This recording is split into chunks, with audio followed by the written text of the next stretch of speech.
आज ही Doubtnut app download करें। Doubtnut पर होगा अब आपके सभी मैथ्स, केमिस्ट्री, फिजिक्स और बायोलॉजी डाउट्स का सफाया। बस अपने क्वेश्चन की फोटो खींचो, उसे क्रॉप करो और तुरंत वीडियो सोल्यूशन पाओ। Download now.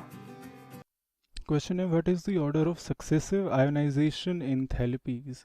तो आयोनाइजेशन एंथैल्पी वो एनर्जी होती है जो हमें चाहिए होगी to remove the most loosely bound electron.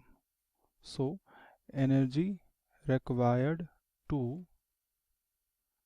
Remove most loosely bound electron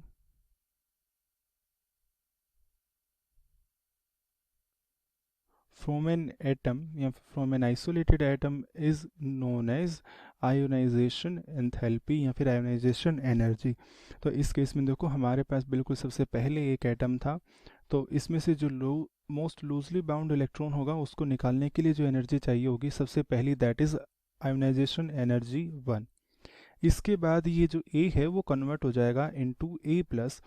अब ए प्लस में देखो यहाँ पर जो इलेक्ट्रॉन है वो एक इलेक्ट्रॉन कम हो गया, so less number of electron as compared to the parent shell. लेकिन जो न्यूक्लियर चार्ज था वो बढ़ जाएगा क्योंकि प्रोटॉन सेम थे। फॉर एग्जांपल मान लो कोई एटॉमिक नंबर इसका 16 है फॉर एग्जांपल, तो न्यूक्लियस के अंदर यहाँ पर बेसिकली पहले थे 16 प्रोटॉन और 16 इलेक्ट्रॉन। अब क्या होगा, अब यहाँ पर हमारे पास एक इलेक्ट्रॉन कम है तो 15 इलेक्ट्रॉन होंगे और 16 प्रोटॉन है यानी कि पॉजिटिव चार्ज है। तो in totality overall positive charge increase होगा, सो मोर पॉजिटिव चार्ज। और वी कैन से कि इफेक्टिव न्यूक्लियर चार्ज बढ़ जाता है।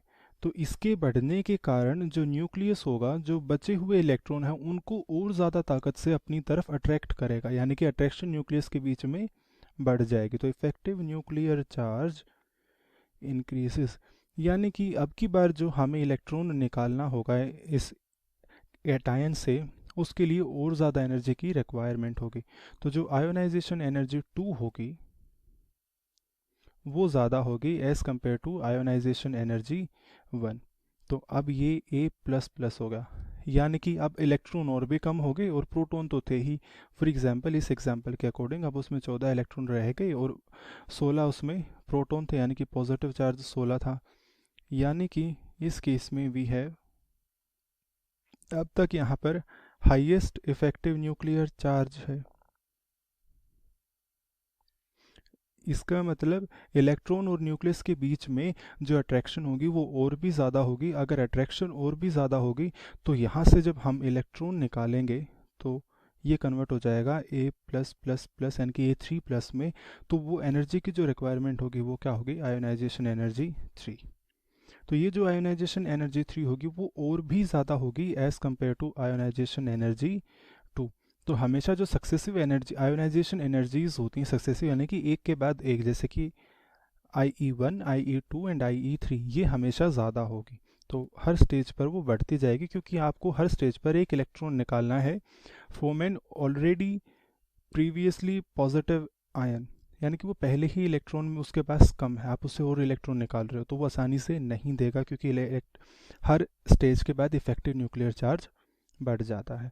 तो यहाँ पर जो सही आंसर होगा वो होगा ऑप्शन नंबर ए। बाकी सब में जो आंसर गिवन है, जो ऑर्डर गिवन है वो गलत है। क्लास 6 से 12 से लेके नीट, IIT, JEE मेंस और एडवांस के लेवल तक 10 मिलियन से ज्यादा स्टूडेंट्स का भरोसा। आज ही डाउनलोड करें डाउटनेट ऐप या व्हाट्सएप कीजिए अपने डाउट्स 8400 400 400 पर।